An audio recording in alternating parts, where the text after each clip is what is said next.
This is my Veilside RX-7, and previously it used to have a 13B engine, but we recently have taken that out because we are building a turbo 20B for this car. In the first episode, we dropped the 13B, got rid of it, and set in our new subframe with the engine so that we could focus on today's subject, and that is everything fabrication and fueling wise. Now, I'm not an expert with rotaries, which is why I brought in the Vargas brothers. And they've been building rotaries for 69 years, and they're gonna help us do all the fabrication and fueling today. The Vargas brothers got started on this last night, and they filmed a healthy amount of footage, so let's get to the Vargas cam. This is the OEM water pump, and unfortunately, it won't fit with our Garrett 42mm turbo. So we need to modify it and make it shorter so we can then fabricate around it to make everything fit. The reason we're doing that is because it opens up a lot more space.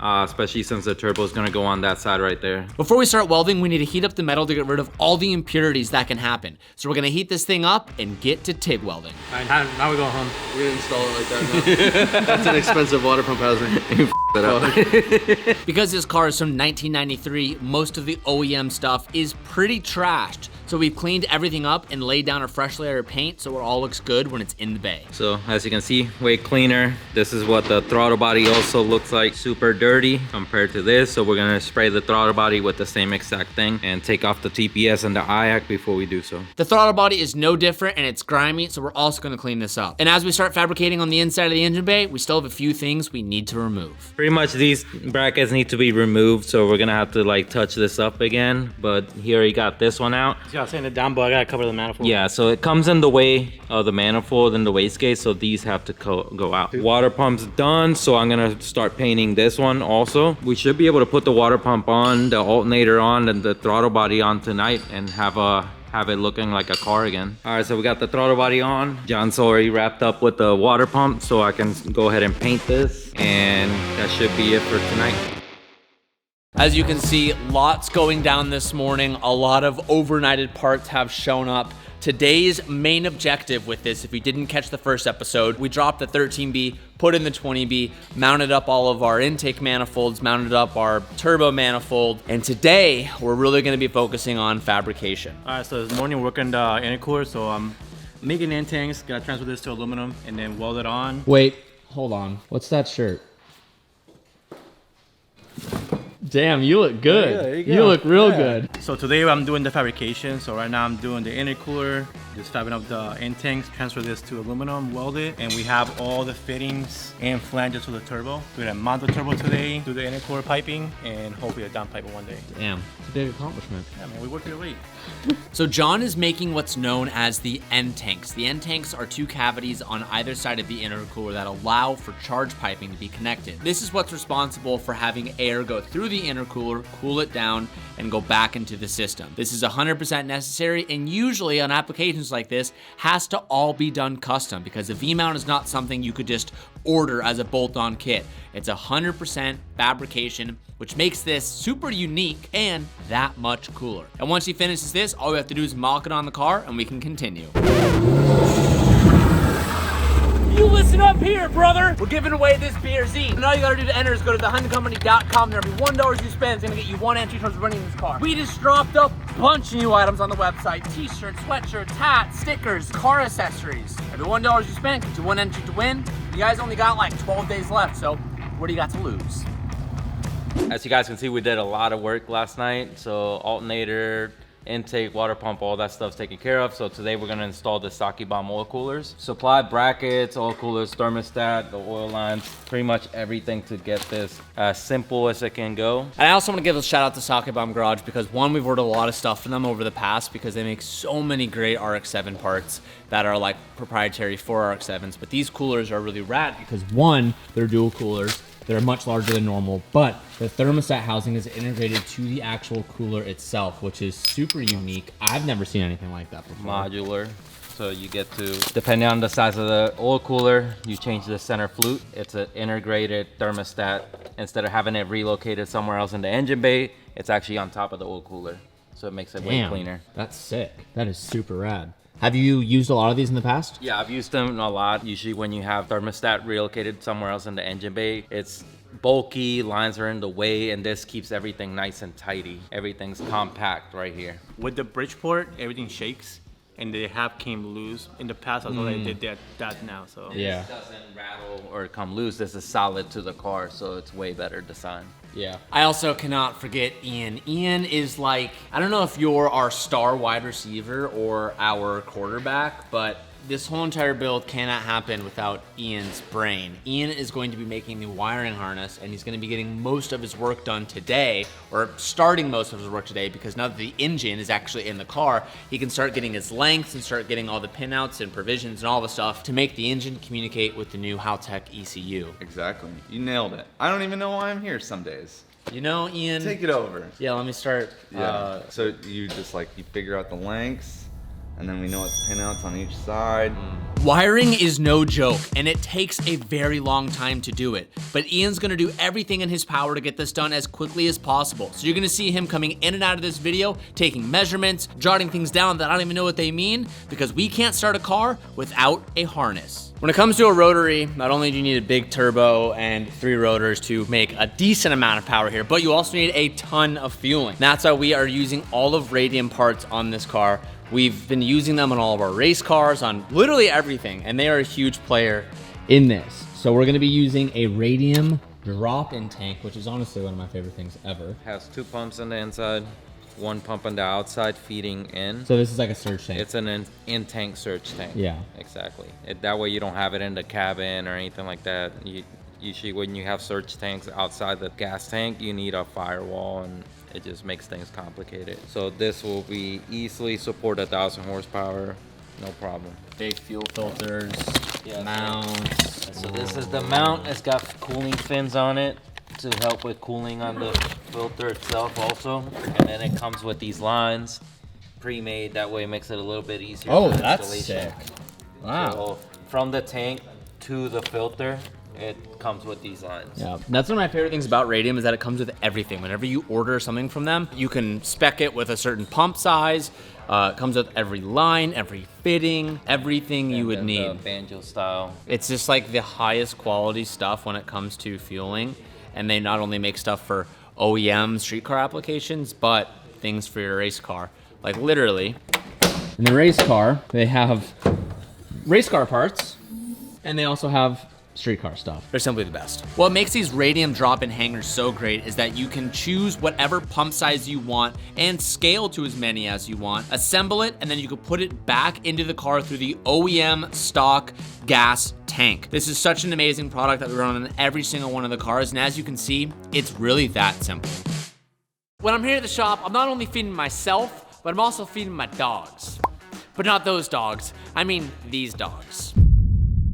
And I'm doing that with Factor meals. If you don't know what Factor is pre-made meals that you can get delivered to your front door. And they have all things from breakfast, lunch, to dinners that are all packed into high nutrient, low calorie, healthy, ready to go meals in under 2 minutes. In the fridge, I'm always stocked up with a bunch of different options here, because in here we have some people that are vegan, we have some people that are vegetarian, or you have me. I'll eat anything. Actually, like Dylan. Dylan will literally eat anything, but it usually takes 2 meals to fill that guy up. He's a big guy. And if you're not into meals, don't worry, because they also have stuff like protein shakes, they have juices, they have little shots.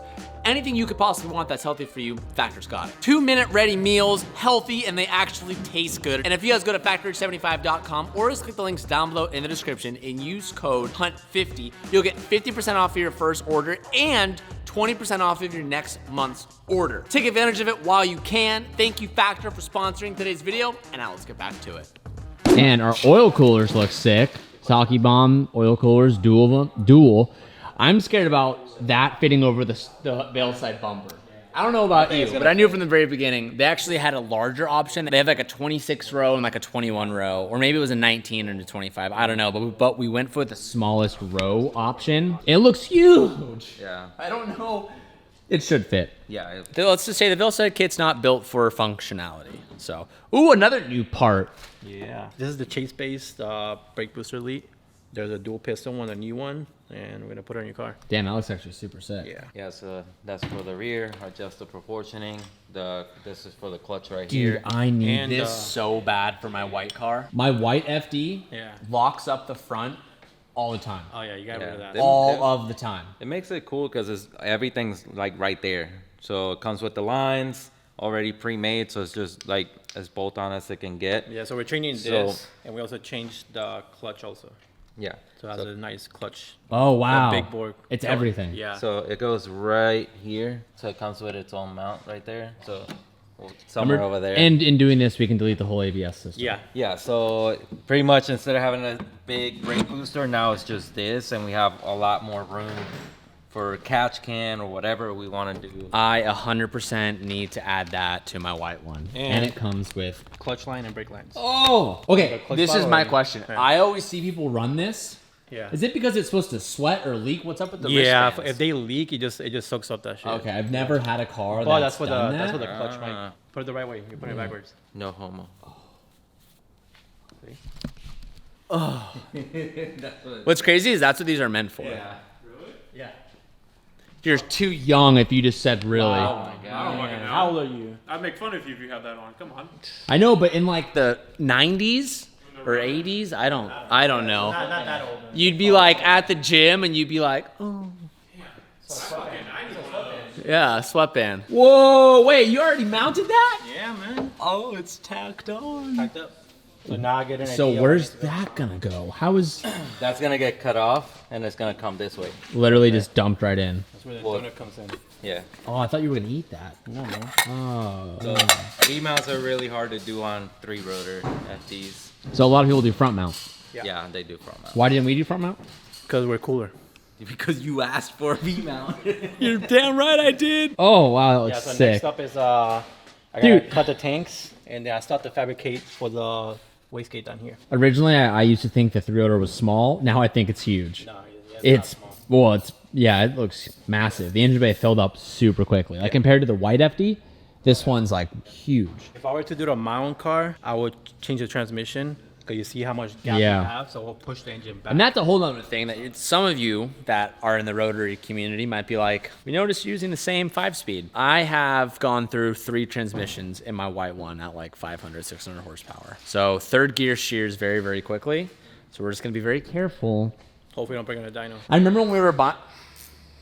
That's a scary thought. I remember when we were like specking this out, you were like, you want to do CDO9 or keep the 5-speed? So the question is, if we were to change to a CDO9, the motor mounts are already made. So you No, can't, the like, shift CDO9 back. would be dropping. Yeah, same place. Really? The difference of why moving it back would be better because you get the weight behind the rack. Yeah. But That's like custom subframes. It's like, this is the way to do it. What do you think the weight distribution is with? Do you think it's like 60-40? Or do you think it's like 70-30? 70, I think 70. No, I think it'll be fine because it's got so much more fiberglass and Bondo on the Yeah, back. so much yeah, because fiberglass weighs so much. Well, that looks sick. The FD comes with such an ugly ABS system, and Chase Bays has a solution. Once you get to installing this, it just requires a little bit of trimming, but you can remove the old brake lines, install the reservoir systems, and then install the new supplied lines to get this job done. It just makes the engine bay look so much cleaner, and I wish I would have done this on my white one, and now after doing it on the Veilside, I definitely need to do it to the white one. All right,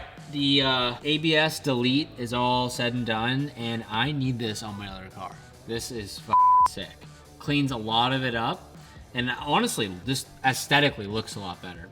And I love that you actually have a brake bias because I have a huge problem with that in my white one. To the point of where like whenever I take it on back roads, I'm like scared to drive it because I just lock up the fronts all the time. So that is dialed up. Looks super good, and the lines look super good too. Yeah. So now that the end tank is done, the next thing John's gonna start working on is all of the charge piping, and we're gonna work on the compression tube off the 20B.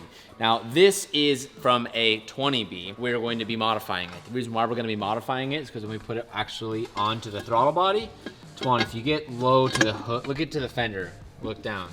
See that?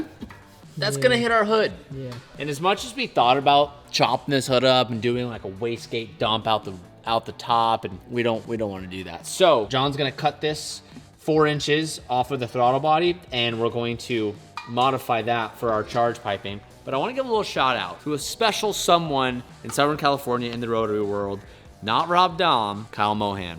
Shout out to Kyle for being one of the only guys in FD. Pretty sure he's the only person in FD running a rotary engine. In the US and in Japan. Don't quote me on the Japan part, but this is actually from Kyle.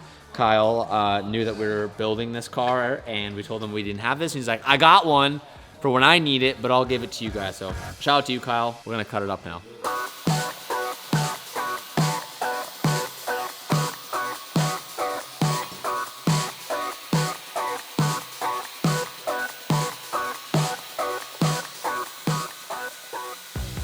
Just like that. Cake. Now I just gotta put this on the throttle body, adjust a little bit down, fill it with weld the whole thing through, come out here, port it, so we have no restriction, and we're done. The next step is starting to make the downpipe. Now the downpipe for this car is huge. So John's gonna start with tacking all the pie cuts to assemble it. So then once it's made, we can test fit it in the car and verify it's good. And then later on, we'll finish welding the whole entire downpipe. So we have to run the exhaust all the way to the front of the car.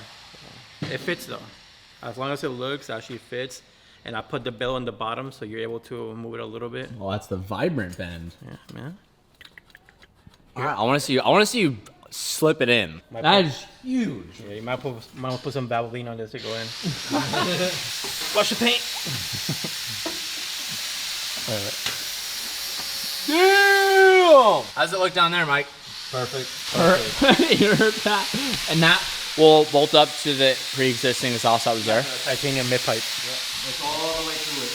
Damn. Last step is putting the O2 bung. So I have to ask Ian where he's gonna put the sensor at so I can put the bung where he puts the sensor at. yeah, and then just that to there. Yeah, this little thing. That's gonna be an interesting one. That one was easy. This one, we'll figure it out. Still got time. For this RX-7, we're using everything Haltech. We're using Haltech sensors, a Haltech ECU, and we're gonna be using their IC7 dash display. In my race car, I use their 10-inch version, and it's amazing because rather than having to run auxiliary gauges, you can have all the information from your ECU go to your dash and everything's visible. So for this car, I got their IC7. Now, same thing follows for this car. I'm not a fan of gauges and all these boost gauges and coolant pressure and coolant temps and oil temps.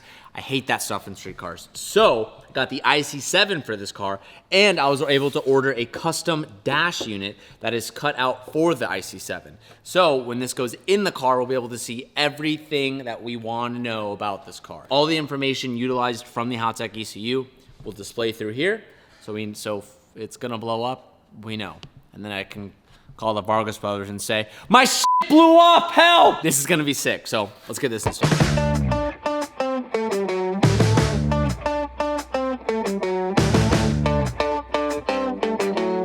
Alright, so for this part, we already installed the dash, we installed the hood cover, and everything is pretty much in where it's supposed to go, and even the USB cable to tune, because you can tune this out. So now the next part is we have to wire the handbrake, the parking lights, the left turn, the right turn, and the high beam, and the fuel level. All those are integrated into the IC7 because whenever you use the turn signal, it will display a light for left turn, right turn, high beams, low beams, especially for when you're night driving, it will dim the display for you. So I have to tap into the OEM harness right here and figure out which one's left, right, high beams, low beams, handbrake, and fuel level.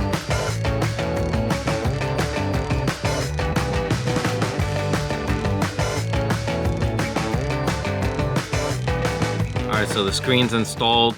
Everything's done.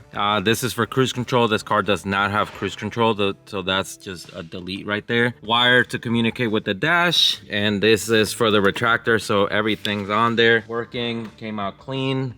Did not break the cover up top. You're welcome, TJ. But super clean install. Basically, this thing is two machine parts. They weld together, and once you weld them together, you have a limited amount of cuts you can make.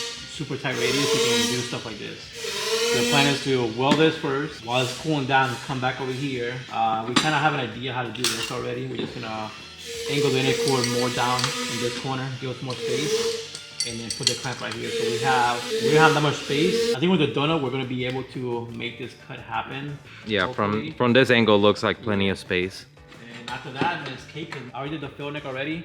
I'm waiting on the filler flange to put a flange right here for it, but that's how much space we don't have on this car that I literally had to get the filler neck completely out of the way. As far as this build, once we finish this end tank, we just got to do a couple radiator lines, mount the radiator, and we have a whole day to do that while we wait for the engine harness. So fuel lines are done, coils are mounted, the intercooler piping's done over here, it just needs final welding. The downpipe is all tacked up and it just needs final welding. Brake, clutch, wastegate, dump tube, pretty much everything is pretty complete. So we have a whole day to wrap up this car tomorrow. So we're just gonna give it this last little bit of push and get the hardest part of this build, which was gonna be this end tank done. While the Vargas brothers are finishing up some fabrication, Dylan's been on the other side of the shop modifying the front bumper to get everything to fit with our new engine setup. Here we have a beautiful, hard to find Veilside front bumper that needs to be trimmed here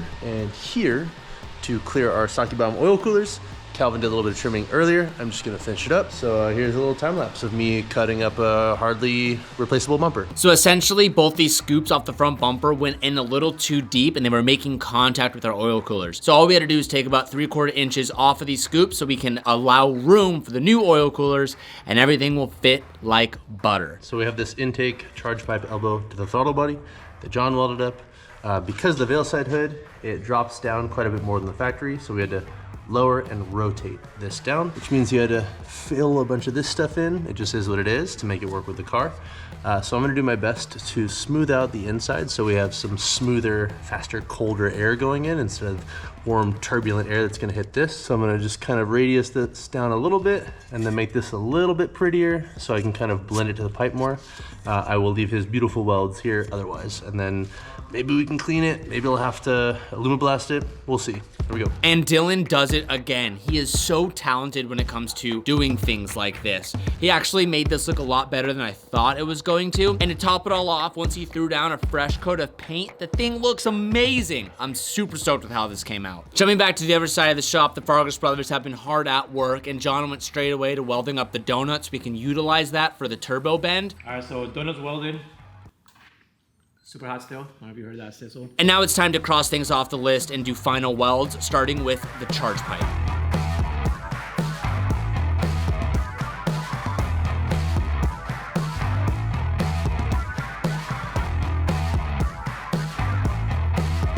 So welds are done on the charge pipe for the cold side. I've done better, but I'm just trying to get used to Lincoln welder. Everything came out good, no issues. All right. No boogie welds. Now that the donut is cold, we're gonna move on to the turbo side of the intercooler, which involves a super tight radius bend down. I'm thinking just so you can get more space. As long as it doesn't go into the Garrett, right? We're gonna put the weld right on the T. Yeah. But not on it. Super tight bend, and we're gonna have one of these clamps on the intercooler. So this side's only gonna get one clamp, not two like this one, just because of the space. So now we're gonna go ahead and take it to the bandsaw and chop off right here. This is something that John from the very beginning was expressive about how nervous he was for it. There is not a lot of room when it comes to modifying this turbo to fit with the V-mount intercooler. So patience is key. We need this thing to fit perfectly. All right, so I think remember we're gonna have it like angled. So I think what John's planning on doing is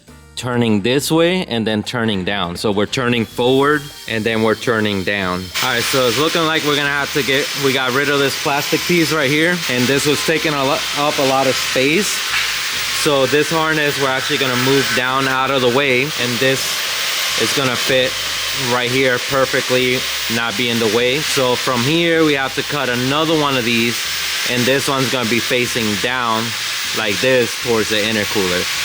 So these are pretty cool because of how tight you can do the bend. So I think it's really doable, and this side's actually gonna be a little bit easier than we thought. All right, so Ian sent us he's doing the harness, so he sent us the diagram, and we're gonna start from left side to right side, leading, trailing, leading, trailing, leading, trailing.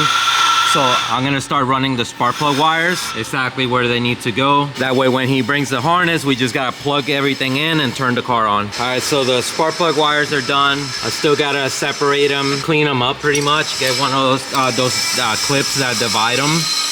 But pretty much they're ran to the coils. All that's left on the ignition system is just the harness, which will show up tomorrow.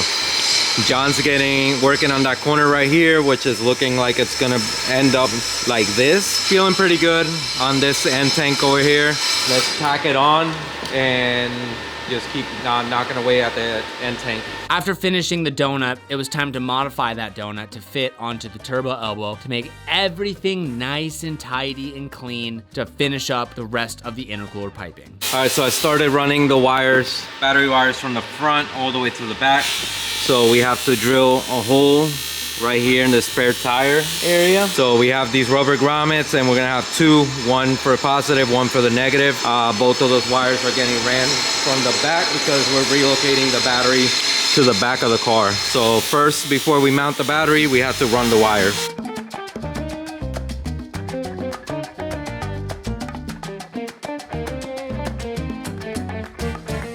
All right, so the battery cables are ran. We have the ground right here. We have the positive right here to the starter. Fuel lines, battery, everything ran.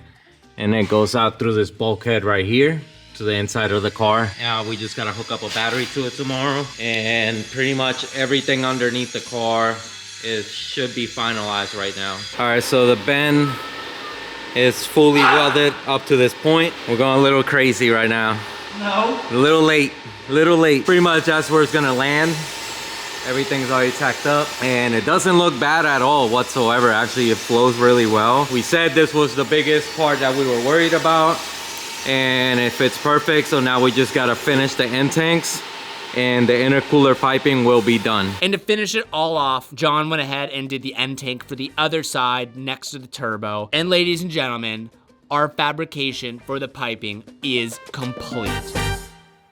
The boys stayed super late last night to finish all the fabrication, and it was worth it. The fact that we're 72 hours into this build and the car looks like this is incredible. You never would have thought that on Monday morning, there was a stock engine in here with peeling paint everywhere. This looks incredible. It looks so good. Everything down from the throttle body all the way down to the intercooler and then coming down to the turbo and the downpipe, the wastegate. It's incredible. I can't believe this thing's actually real. I'm starting to get a little bit scared of it too. I was thinking about it, I was like, dude, when that white FD is making like 500 horsepower, it's terrifying. Like I don't even wanna like drive it hard because I feel like I'm going to die. And the fact that this is just gonna absolutely trump that car is insane. So John killed it. This looks amazing. Still have some things that we're gonna button up before we start it, but we're almost there. Project 20B, almost there. Stay tuned for the next episode. We're going to attempt the first start. The one last thing we need for this is the wiring harness, plus or minus a few different welds that need to be made, and this beast will finally come to life. I'll see you guys on the next episode. Thank you so much for watching. Peace out, and keep moving.